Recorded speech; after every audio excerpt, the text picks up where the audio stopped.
Great to have you back with us for another devotional.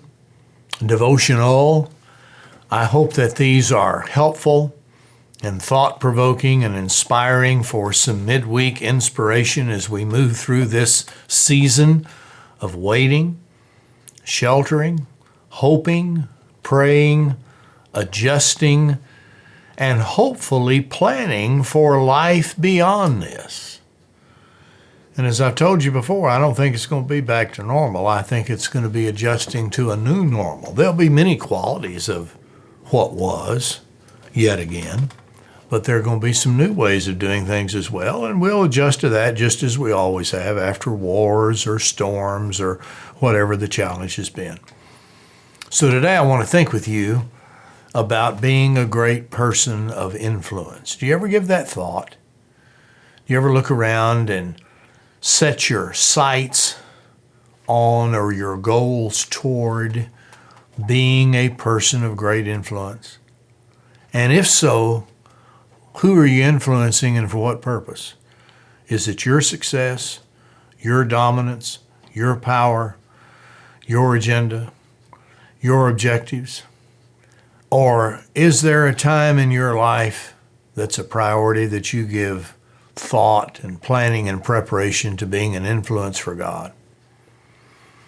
You know, we have so many acronyms in our culture today, have so many abbreviations for things. It can be an acronym or a different expression of an acronym.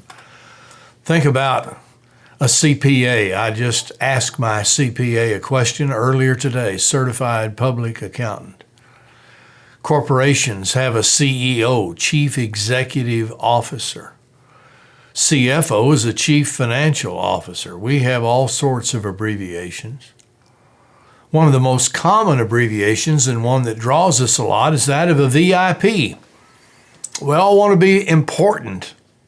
We'd all like to have that title around us. But as spiritual people, we need to change that middle letter, VIP, change the I from important to influential. And let's think for a moment, play in a spiritual way with the idea of being a VIP, a very influential person. It's interesting, the Apostle Paul writes in 2 Corinthians chapter 10, verse 13, "But we will not boast beyond our limits, but will keep to the limits or the gifts or the influence," depending on what translation you're reading, "that God has apportioned to each of us. Gifts that reach even to you," or even to me, even to all of us. That's because God has given us all a distinctive set of gifts and graces. For a spiritual person, even our weaknesses can be seen as gifts, weaknesses that give us humility and boundaries and self-awareness and a motive for great spiritualities, to enhance our giftedness, to allow our giftedness to take priority and dominion over our abilities. So part of this VIP, this very influential person, is understanding the gifts that God has given you and to apply those in this VIP formula. Let's say V instead of very in a spiritual person's life is that for vision. What vision do you have for tomorrow? What vision do you have for the future? What goals, dreams, priorities do you have? And are they of God? Where does God fit into that? Do you have a godly vision for the daily living of your life? One of the hardest things I've adjusted to as pastor, and my story, believe me, is far from those who've gotten sick, far from those who've died, far from those who've had loved ones who've died, far from those who've lost their job. I'm very blessed, exceedingly fortunate. Just talking about that with my cameraman and partner in ministry, John Moran, as we set up for this devotional, about the great blessings we have of where we work, who we work for, God and with each other. But I have a vision for my ministry. It drives me every day, and that is that my ministry will be of great influence in the lives of people, to make a difference in their lives, to make their investment here with time, prayer, money, attendance, support, mission, labor, whatever it is, worth the while, because they see the difference that it makes. My vision involves greater facilities. My vision involves more influence over more people, powerful influence over the people we have, greater missional expression in knowing our community and tapping into where folks' needs are and making a true cultural difference for the better, helping people think. Use the mind that God has given them, not to take spirituality or scripture by rote, but by letting it be a laboratory to think, be, become, see possibilities, and achieve our maturity. That's the vision for my ministry that this lockdown, this shelter at home, can't have church, has dampened, so to speak. But the vision's still there. I've just got to find new ways of expressing it, and we work on that every day. So what we get back, we get back. What we get that's new, we'll be ready for. What is your vision for God? Not just the vision of your retirement, not the vision of your next vacation, not the vision of more entertainment. All of those are fine. That's great. But they need to be balanced, if not anchored, in a vision of where your life will be of benefit to the God who has given you life. Vision. We change from important to influence. And I've already talked about that. Being a great influence in the life of others. It involves another I word.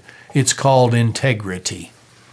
Do you realize how starved we are in our setting as Americans, in the church, as citizens, at every level of life? How starved we are for ethics, decency, honor, integrity, honesty, hanging our word on something and being there to see it through, being trusted, being reliable, not taking advantage of other people, advocating for the well-being of others, even in our enterprising.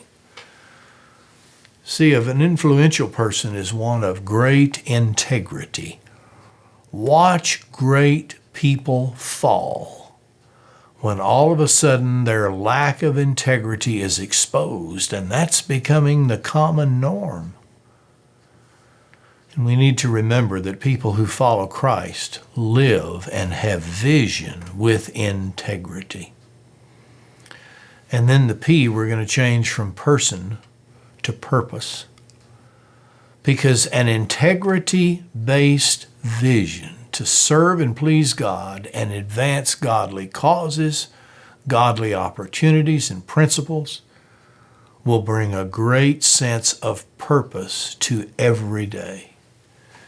I don't like holidays unless I've got the kids with me and the opportunity to do something, cook, clean up, have fun.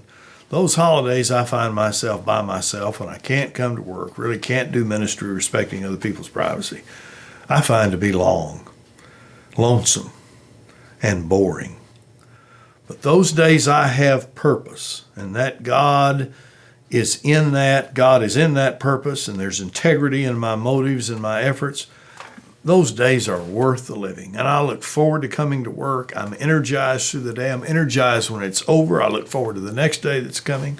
Purpose, vision, and integrity based in God will bring that. So thank you for thinking with me in this devotional about being a VIP, a very influential person of vision, integrity, and purpose.